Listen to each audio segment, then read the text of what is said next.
Testament de Benjamin concernant la pureté de conscience. Transcription des paroles que Benjamin communiqua à ses fils à la 125e année de sa vie. Il les embrassa et dit : « Tout comme Isaac est né d'Abraham dans sa vieillesse en sa 100e année, il en fut de même pour moi qui suis né de Jacob. Et comme Rachel, ma mère, est morte en me mettant au monde, je n'ai pas eu son lait. C'est pourquoi j'ai été allaitée par Bila, sa servante. Car Rachel resta stérile pendant 12 ans après avoir enfanté Joseph. Elle pria le Seigneur et jeûna 12 jours, et elle conçut et m'enfanta. Mon père aimait beaucoup Rachel, et il priait pour voir naître d'elle 2 fils. C'est pourquoi on m'a appelé Benjamin, c'est-à-dire le fils des jours.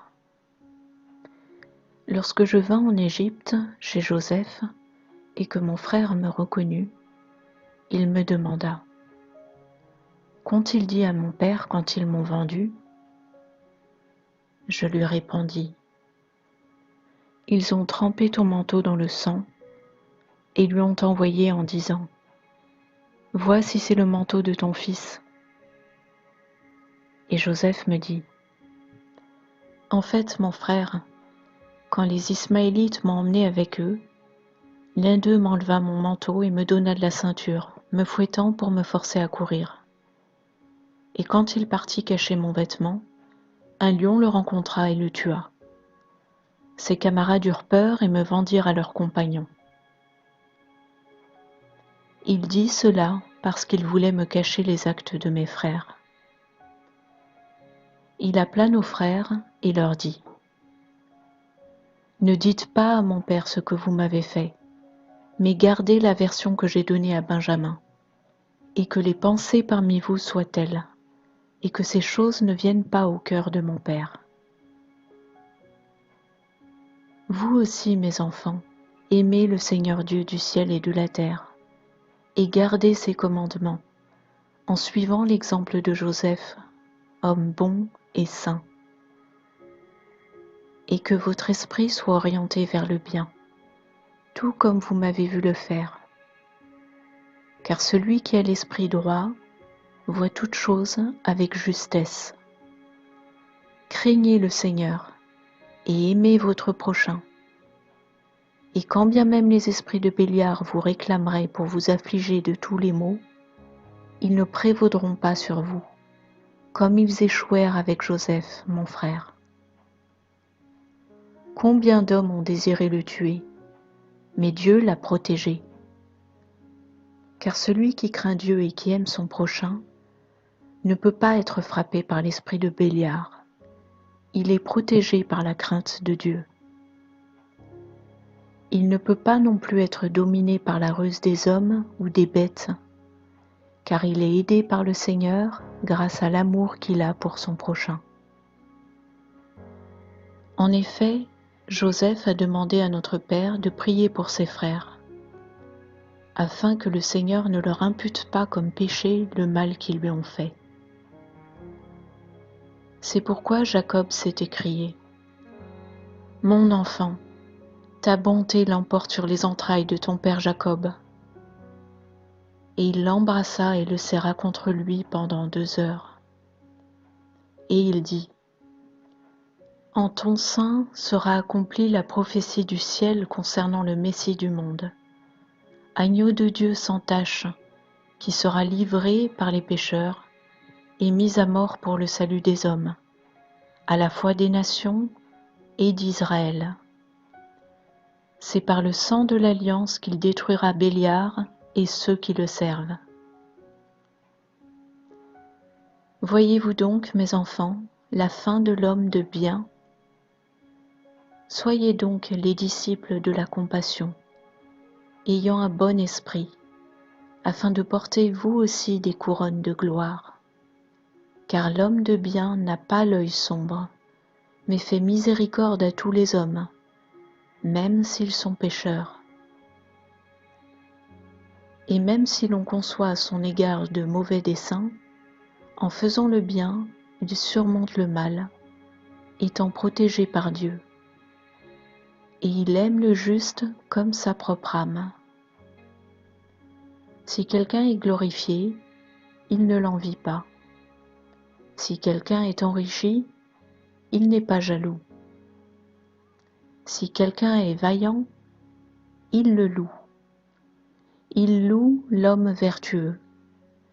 Il a pitié du pauvre. Il a pitié du faible. Il chante les louanges de Dieu. Quant à celui qui a la crainte de Dieu, il le protège comme d'un bouclier. Celui qui aime Dieu, il l'aide. Celui qui rejette le Très-Haut, il l'avertit pour le redresser. Et celui qui a la grâce d'un bon esprit, il l'aime comme son âme. Si donc vous avez un bon esprit, alors les méchants seront en paix avec vous. Les débauchés vous respecteront et se tourneront vers le bien. Et les cupides non seulement cesseront leurs désirs démesurés, mais donneront même les objets de leur convoitise à ceux qui sont affligés. Si vous faites le bien, même les esprits impurs fuiront devant vous, et les bêtes vous redouteront. Car l'homme qui a du respect pour les bonnes œuvres, et qui porte la lumière dans son esprit, même les ténèbres le fuient. Si quelqu'un fait violence à un saint homme, il viendra à s'en repentir, car le saint homme est indulgent à l'égard de son agresseur, et garde son calme et maintient ainsi la paix. Et si quelqu'un trahit un homme juste, l'homme juste prie pour celui qui l'a humilié.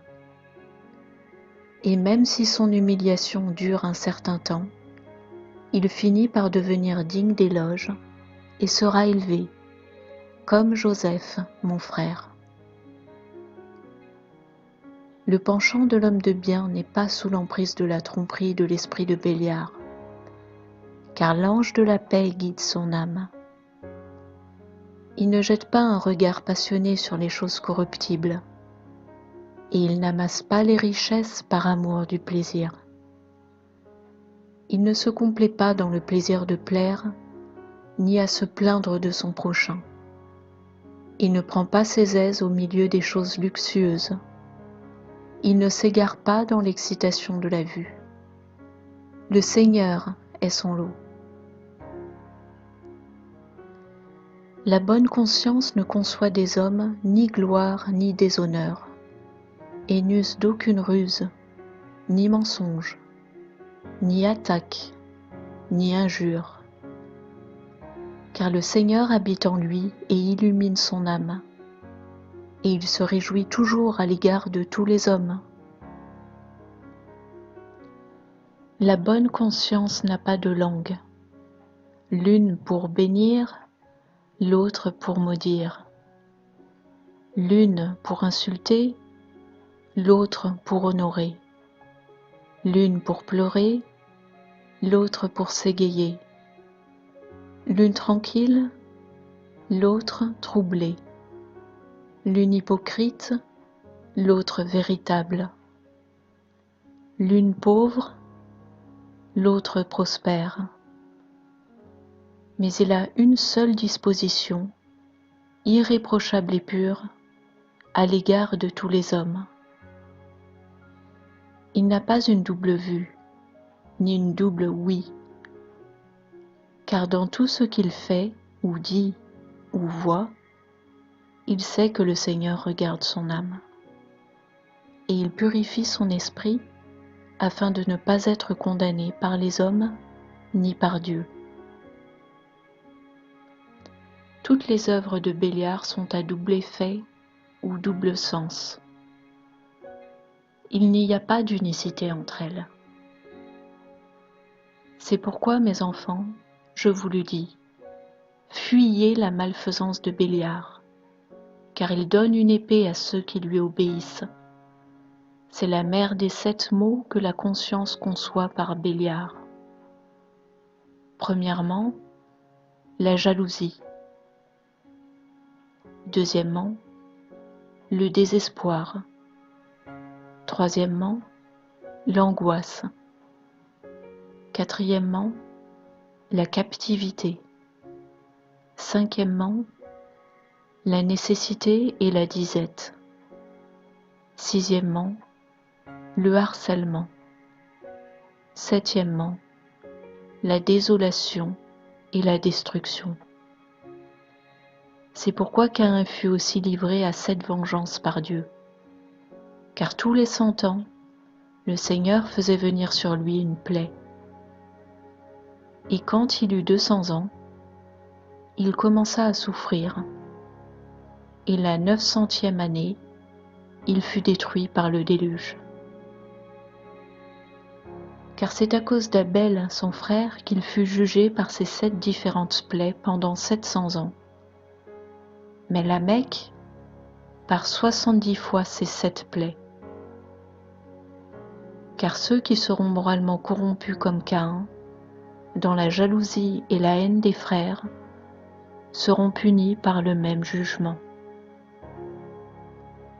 Vous, mes enfants, fuyez donc les mauvaises actions, l'envie et la haine des frères, et attachez-vous au bien et à l'amour.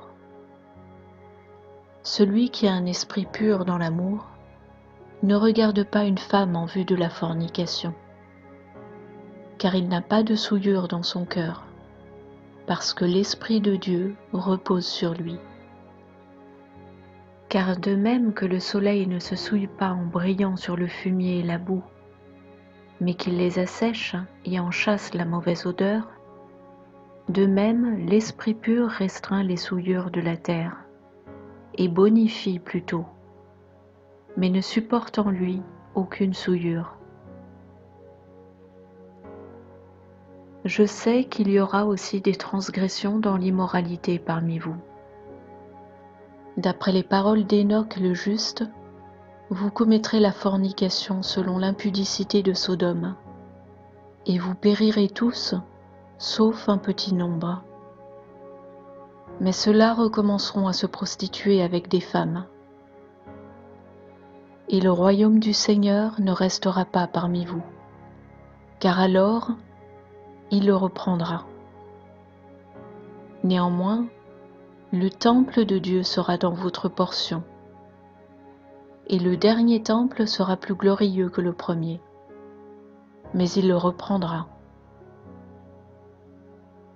Les 12 tribus y seront rassemblées, ainsi que tous les païens, jusqu'à ce que le Très-Haut envoie son salut par la visite de son prophète unique engendré. Il entrera par la porte avant du temple. Le Seigneur y sera traité avec outrage. Il sera soulevé sur le bois d'un arbre, et le voile du temple se déchirera. Et l'Esprit de Dieu se déplacera alors. Comme un feu, il se déversera sur toutes les nations. Le Seigneur montera du Sheol et passera de la terre au ciel. Je sais combien il sera parfaitement humble sur la terre et combien glorieux et splendide dans le ciel.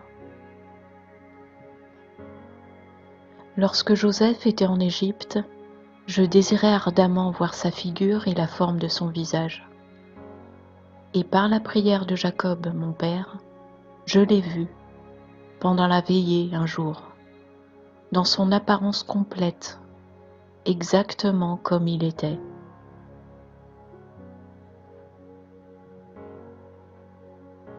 Et quand il eut dit ces choses, il leur dit : « Sachez maintenant, mes enfants, que je vais mourir. Conduisez-vous dans la vérité et la justice, chacun envers son prochain, ne jugeant pas injustement, et jamais sans avoir eu confirmation. Gardez la loi du Seigneur et ses commandements comme le plus précieux héritage, et donnez-vous aussi ces enseignements en héritage à vos enfants comme une possession éternelle.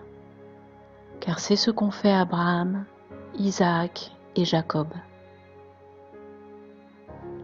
Car toutes ces choses, ils les ont données en héritage en disant : Gardez les commandements de Dieu jusqu'à ce que le Seigneur révèle son salut à tous les païens, toutes les nations. Et alors, vous verrez Enoch, Noé, Sem, Abraham, Isaac et Jacob se lever à droite dans l'allégresse. Alors, nous nous relèverons aussi, chacun sur sa tribu, pour adorer le Roi du ciel. Alors aussi tous les hommes se relèveront, les uns pour la gloire, les autres pour la honte. Tous ceux qui auront cru en lui sur la terre se réjouiront avec lui. Le Seigneur jugera Israël en premier pour le tort qu'ils lui ont fait, car lorsqu'il est apparu comme un délivreur, Dieu fait chair, ils ne le crurent pas. Ensuite, il jugera toutes les nations, chacun de ceux qui ne le crurent pas quand il apparut sur terre. Il mettra Israël à l'épreuve par les élus formés parmi les nations, comme il mit Ésaü à l'épreuve par les Madianites, qui trompèrent leurs frères pour qu'ils tombent dans la fornication et l'idolâtrie. Ils furent écartés de Dieu et devinrent comme ceux qui sont sans enfants dans la distribution des parts de ceux qui craignent le Seigneur. Si donc, mes enfants, vous marchez dans la sainteté selon les commandements du Seigneur, vous demeurerez à nouveau en sécurité avec moi, et tout Israël sera réuni au Seigneur. Et je ne serai plus appelé loup ravisseur à cause de vos ravages, mais ouvrier du Seigneur, distribuant la nourriture à ceux qui font le bien. Et de ma postérité surgira dans les derniers temps un bien-aimé du Seigneur qui entendra sa voix et exécutera sa volonté pour son bon plaisir, éclairant d'une connaissance nouvelle tous les païens, la lumière de la connaissance faisant irruption en Israël pour le salut. Il sera sur toutes les bouches des congrégations des nations et chez leurs dirigeants comme un accord de musique jusqu'à la consommation des âges. Ses travaux et ses paroles seront inscrits parmi les livres saints. Il sera un élu de Dieu placé à jamais dans la considération parmi eux. Comme mon père Jacob l'a annoncé en me disant : il remplira ce qui manque à ta tribu. Benjamin finit ses déclarations en disant : je vous charge, mes enfants, d'emporter mes os hors d'Égypte et de m'enterrer à Hébron, près de mes pères. Benjamin mourut à l'âge avancé de 125 ans, et on le plaça dans un cercueil. La 91e année depuis l'entrée des enfants d'Israël en Égypte, ils remontèrent en secret avec leurs frères les ossements de leur père, et les enterrèrent à Hébron, près des pieds de leur père. Ils revinrent du pays de Canaan et habitèrent en Égypte jusqu'au jour de leur départ du pays d'Égypte.